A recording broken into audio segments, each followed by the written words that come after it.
Morning. A little under the weather, but it's not going to keep me from outside, so it shouldn't keep me from up here, I guess.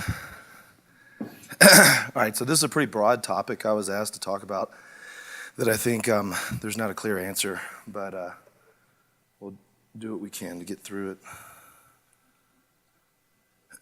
Anterior versus posterior for a myelopathic case.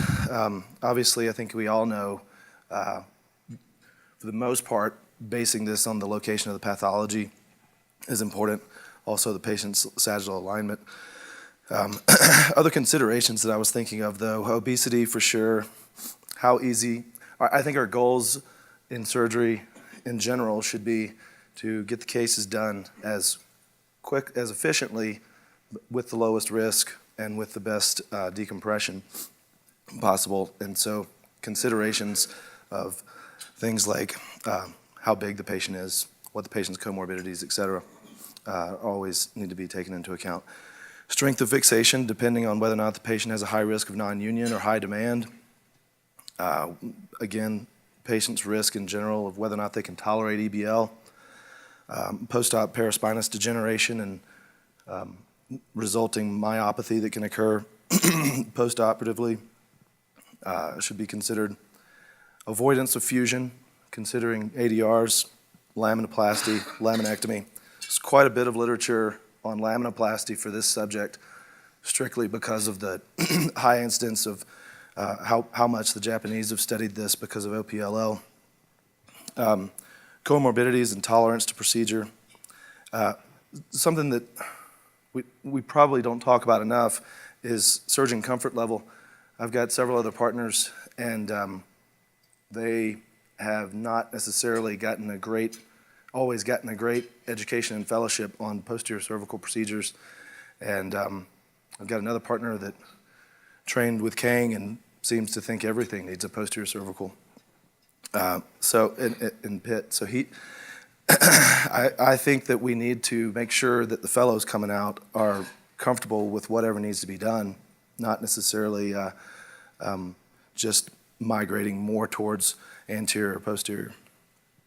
Myelopathy classification, neuric is used fairly common, mostly based on function. Ranawatt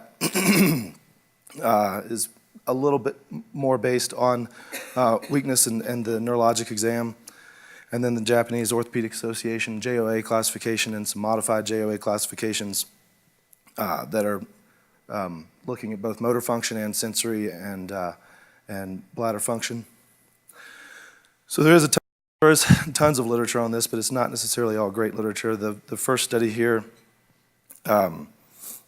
they basically came up with a meta-analysis of 14 studies that determined that corpectomies are better if the pathology is less than 3 levels, but if there were more than 3 levels, then the complication rates were lower with laminoplasty posteriorly. I don't think that makes a whole lot of sense to me, whether or not that's valid information to help me make a decision. This second study, perioperative, this is probably, I brought this one up because it's a nice registry that started, I think, around 05 or 06. Multi-center AO Spine, North America Cervical Spondylotic Myelopathy study. In this particular study, they were looking at complications. So 15.6% complication rate overall, direct correlation with age and EBL and operative time with respect to complication rates and whether or not the procedure was combined anterior-posterior. And importantly, there was no direct correlation with obesity, smoking, anterior versus posterior, or the patient's preoperative JOA score.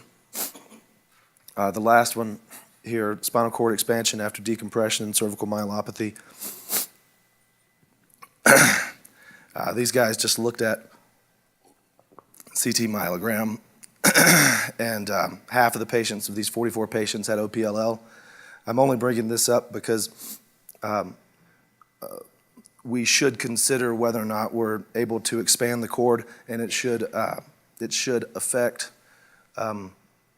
our posterior decompression versus anterior if we're talking about anterior-based pathology with respect to cord expansion. a lot of these cord expansions may, even if they've got plenty of room, we've seen the cord not expanding postoperatively, but still a consideration for that anterior-based pathology if we're going posteriorly.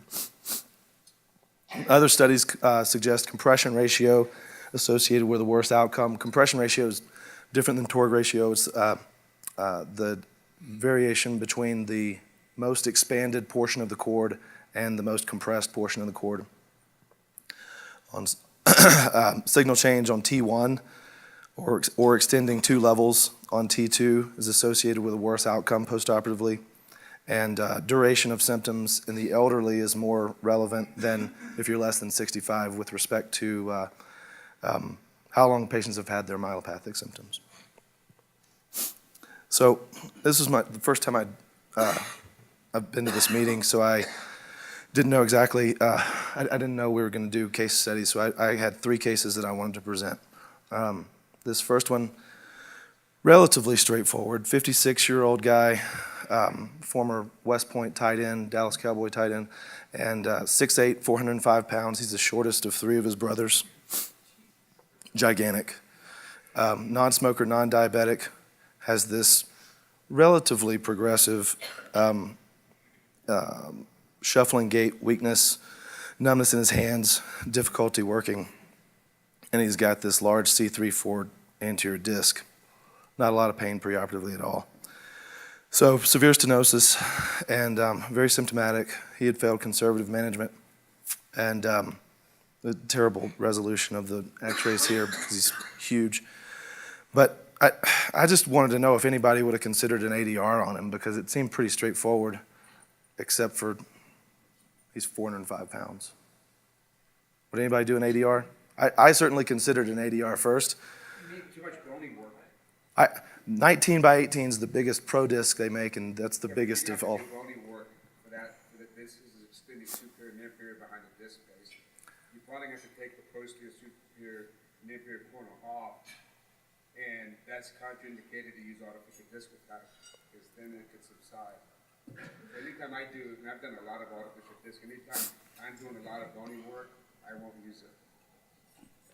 I agree that they would probably ossify, but my consideration of not doing it, because I do a lot of them also, it was his size and just the unknown.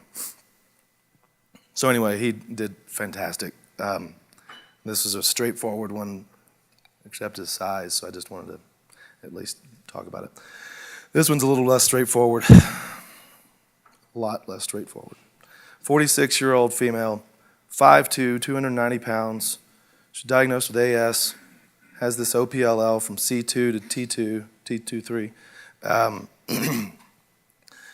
which is interesting. She's a female with AS and OPLL. That's very, very rare. She's diabetic, presenting to the spine clinic, short of breath, barely hanging out. So I sent her to the ER. She was in acute renal failure. So we had to postpone her case until she got dialyzed. So she was on a walker when she came in, profound myelopathy. Pretty bad pain in her neck also, numbness in both upper and lower extremities. Been walking on a walker for 6 months, secondary to lots of falling. Massive multi-level, all anterior-based pathology with up to a 2 millimeter AP depth. The only thing, I don't think anybody would go anterior on this. And I didn't include a CT scan on this, but it was ossified. That C5-6 disc looks like maybe it's a little soft back there, and I don't think with this patient's comorbidities that anybody would necessarily consider just going after C5-6 anteriorly, but obviously the rest of it would be posterior. Would anybody do anything anterior on this? It's a lot of anterior-based pathology, but I think just it's pretty obvious that a massive LAMI needs to be done. Considerations, not an emergent case. She went to the ER from the clinic, got dialyzed. High risk of non-union. She's morbidly obese, diabetic. High risk of infection. High risk of heart or lung complications. Relatively likely not to improve. So I doubt anybody would do a C3 to T2 corpectomy. C2 to T3 anterior decompression fusion, probably not. I asked if anyone would do C5-6 in addition to the anteriorly in addition to the posterior lami, or posterior only, which is what I chose. Laminectomy from C2 down to T3. And I guess another question is whether or not to consider instrumentation. That's probably a pretty good discussion, whether or not instrumentation is necessary in this patient with the patient's comorbidities and the fact that that's pretty ossified. I was just hoping to get a little bit more lordosis, and that was my main rationale. Was she was doing fine on the table, but it was certainly an intraoperative decision for me whether or not to instrument. Would anybody not instrument this? She's orthotic. I think a lot of people would do a laminoplasty. I don't think that's the wrong answer by any means. I trained with Bowman, and he did a ton of them, and then I didn't do any after that. So she had immediate improvement of her numbness, of her pain, of her strength, and her numbness. She went to rehab for 3 weeks. She fell a couple more times. She's got bad low back disease too. 3 months before this strange C6 radiculopathy, paresthesia from expansion of the cord, draping backwards of the cord, that happened. And it wasn't C5, it was C6 in her. And it took 3 months to resolve, but it did. She was thrilled with her overall improvement in function in her lifestyle, and she's still alive, so that's cool. Seriously, she could have died. That's why I mentioned it. All right, so my last case, also complicated, and I don't have an end to this until operating, well, I'll show you. 68-year-old, severe coronary artery disease. He's had a couple of cabbages. I think he had a 4-vessel cabbage. Non-diabetic, non-smoker, chaplain in the hospital. Profound myelopathy, pain of 7 out of 10. Focal C6 radiculopathy as well. And you can see on this that most of his pathology is at C4-5. He also has pretty severe foraminal stenosis. I think, yeah, there we go. Pretty severe foraminal stenosis at C5-6. C3-4 was not terribly impressive at this time. There's a C5-6 foraminal stenosis.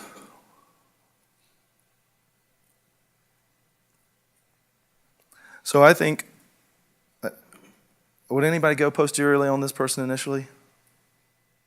I think there's a pretty decent consensus to either just do C4-5, maybe do a C4 corpectomy, plus or minus the C5-6 ACDF.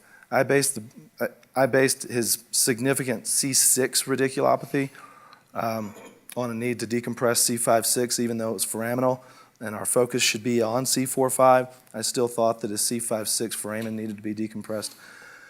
And I had initially planned on a 3-4 ACDF as well. So I did not give his post-op x-rays because there's more to it, but basically I did a C5 corpectomy on him, and C3-4 at 6 weeks. I wonder if I can stop this. No, shoot.